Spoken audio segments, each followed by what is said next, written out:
Hi everyone, Humphrey Stretch Tano here, the internet's busiest music nerd, and it's time for another installment of 2021 List Week, where I'm going over the good and the bad of the year, the highlights.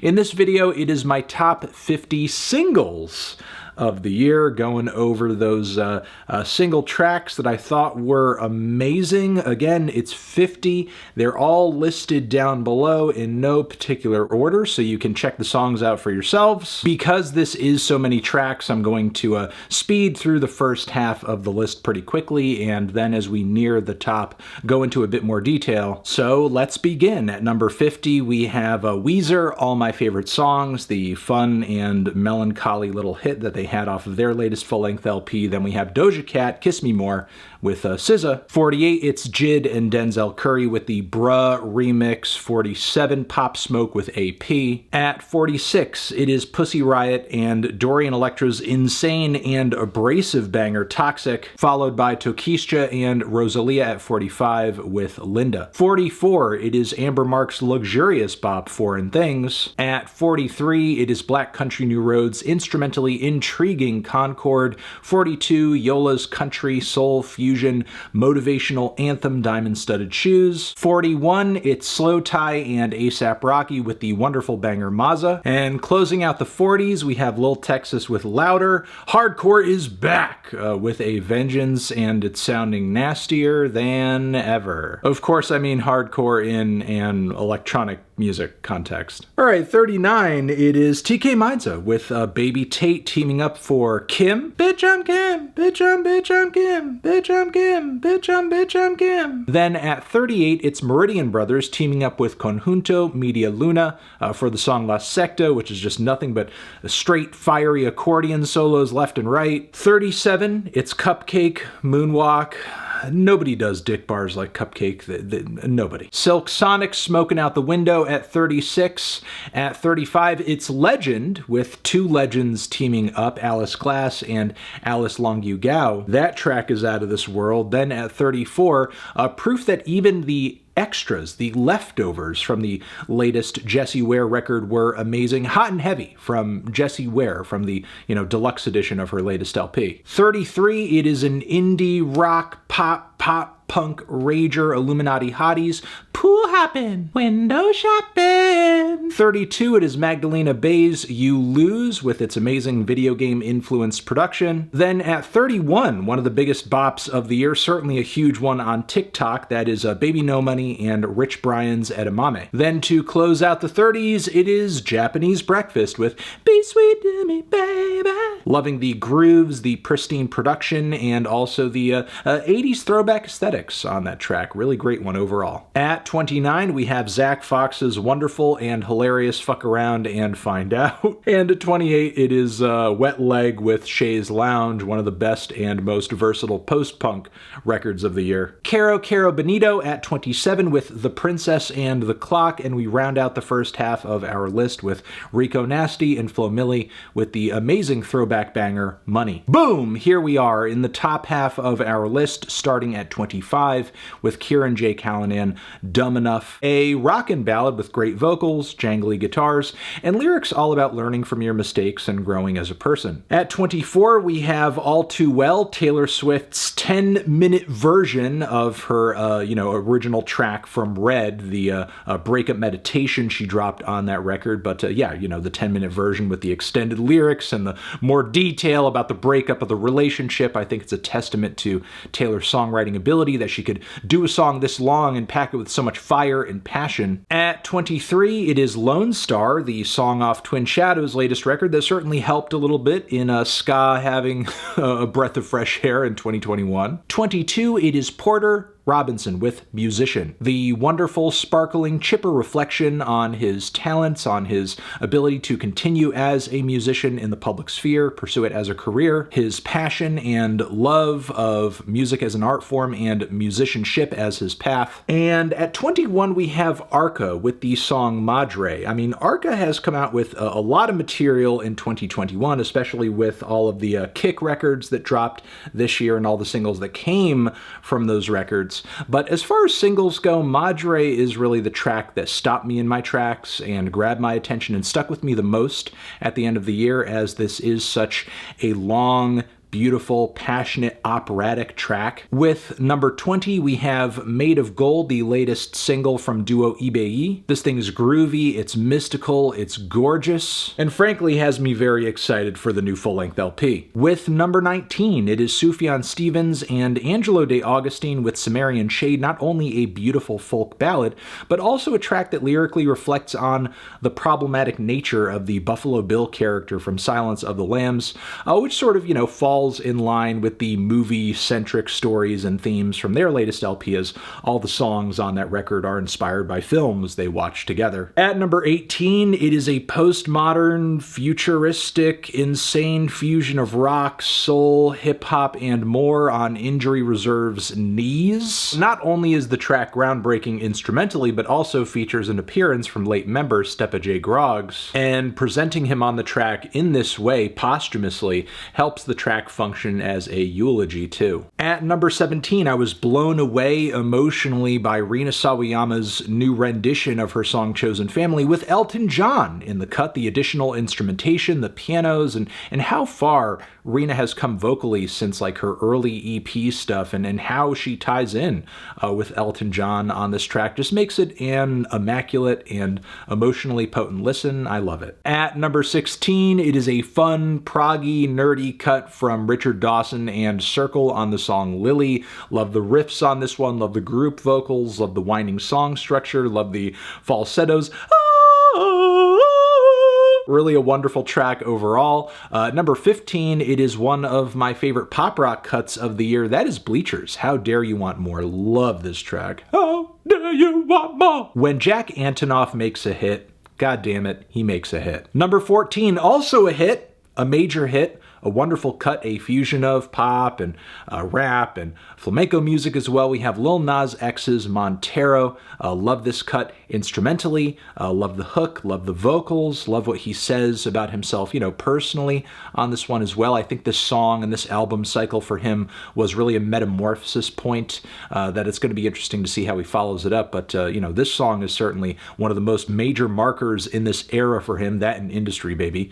And yeah, just wanted to celebrate this cut as it is fantastic. At number 13, we have another sort of TikTok bop. That is Pink Pantheress's Just For Me. The beautiful, enchanting beat on this one combined with her whisper quiet, sort of ASMR proximity vocals, the levels respectively of groove, pop appeal, and intimacy being displayed on this track are unparalleled. Then at number 12, it is one of the catchiest, most hard-hitting, and colorful cuts of the year from one of the most colorful music personalities to break this year. That is Remy Wolf with Quiet on Set. Then it is St. Vincent with her Down and Out rocker that opens up her latest full-length LP, Pay Your Way in Pain. The production on this one, the way it's so cacophonous and claustrophobic, the way everything is sort of squeezed in and yet still so balanced and still so colorful. I also love how expressive the vocals and storytelling are on this track. It's just one of many great points on her latest record that you most definitely should check out if you haven't. Okay, now we're in our top 10. We're in the top 10. Finally in the top 10. Let's go, top 10 time. Starting at number 10, Black Midi. John L. Yeah! The prog, the jazz, the noise rock influences all coalescing onto this one insane cut, make it one of the best rock tracks of the year. I feel so fortunate in 2021 that there are rock groups out there that are really trying to push boundaries, do something new, do something daring, do something kind of challenging. And John L. is nothing if not that. Number 9, I have to give it to Genesis Owusu on Gold Chains. The vocal versatility on this track is great. The songwriting is great. I love the points being made about materialism and sort of being locked into materialism as a trap. Love the hip-hop influences, the soul influences, the R&B influences.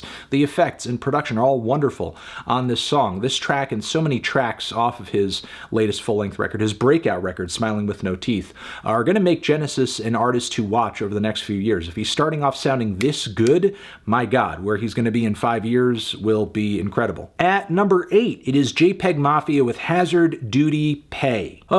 This track is so amazing, and yet also it is a little disheartening that he couldn't get the sample cleared for the official version of LP, but there is, you know, the offline version where you can hear this track. And yeah, the sampling is amazing. Peggy's flows are fantastic. Just conceptually, the instrumental makeup of the song is simple, but hits hard and is instantaneously catchy. It just shows how well Peggy walks this balancing act that so few artists right now are able to, where he makes this music that is genuinely odd and left field and subversive, but is genuinely, you know, widely appealing. At number 7, it is the powerful and forlorn, emotionally heavy ballad Pennsylvania Furnace from Lingua Ignota. Not exactly the biggest or loudest bop in my list over here, but I love what this track adds to her new full-length LP. I love the narrative. I love the simple display of pianos and vocals. It's very theatrical, haunting, as well as beautiful. And yes, make sure you listen to this track and the rest of Sinner Get Ready if you have not already. And at number 6, we have James Blake with Say What You Will. In a recent interview with James, he really talked this song up in terms of being one of his best examples of songwriting, and I certainly agree. Like the development of the track, what he's saying on this track in terms of reflecting on his fame, his popularity, where it is as opposed to where he would like it to be. Seeing that interest, seeing that star sort of like fade a little bit over time as his career has kind of grown and evolved. It is a really beautiful statement in a way on something that we all seem to be so obsessed with in the internet age, and that's fame. James Blake has been at the start of and at the end of multiple hype cycles across his career, and for him to deliver such a telling and unfiltered ballad and statement on the topic, I think says a lot, especially since it is written and performed so well and so beautifully. Here we are, top 5 time, 5, 5, 5, 5, 5, starting at 5 with Brockhampton, BUZZCUT, Danny Brown. My God, the beat on this thing is insane. The opening verse is great. Danny's appearance is fantastic too. This thing just hits all kinds of hard. Brockhampton coming through with bops once again. And yeah, I just love this track to death. It's incredible. For anybody who doubted that Brockhampton couldn't come back and drop a banger, like, shut the front door, buddy. Shut the front door. Then we have at number 4, the devastating, noisy, and wonderful Days Like These from Low. The combination of folk and gospel music and harsh noise come together on this cut and the rest of their new LP in so many unique ways. But emotionally and sonically, no track on the record really impacted me like this one did, and it just so happened to be one of the biggest singles from the record, and I just think it is a stunner of a song and a really inventive fusion of styles and just really great songwriting and singing too.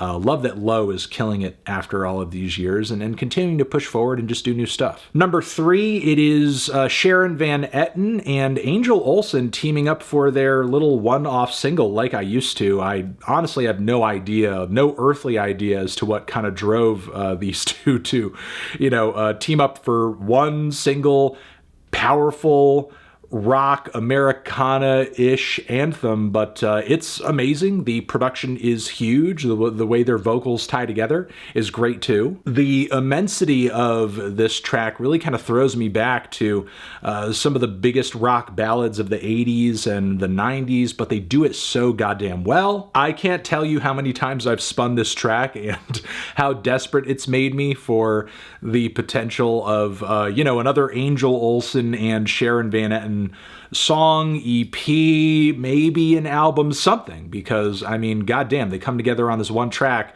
in 2021 and it's fireworks, and they just kind of leave it at that. At number 2, it is the lengthy, ambitious, witchy, and enchanting Boys at School from the New Spelling LP, The Turning Wheel. Yes, this track is wonderful. It's gorgeous. It's fantastic. The guitar lines are wonderful. The multiple passages of the track are spellbinding. The vocals are beautiful as well. I also love the theme and narrative of the track too. It's just one of many amazing moments on this New Spelling project that I definitely encourage you guys to listen to if you have not already.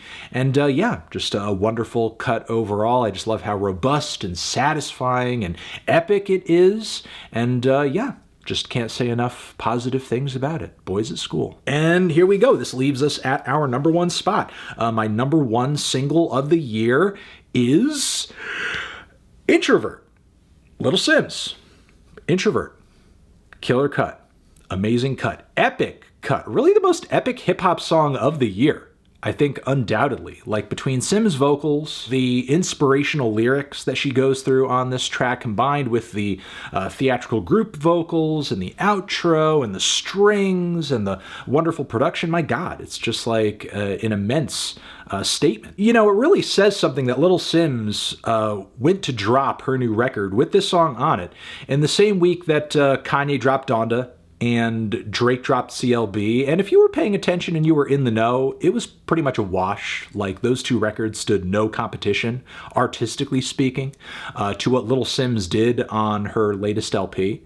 And this song is certainly like a show of the level that she is just operating on in terms of not just lyrics, not just rapping and delivery, but also concept, storytelling, and just overall vision in terms of like the instrumental display and aesthetic of this track, the way the song ties into the rest of the record as well. It's really a centerpiece for the entire LP in terms of like, you know, what this album is trying to convey and where she is personally and emotionally as she's creating this record and reflecting on her fame and the progress that she wants to make.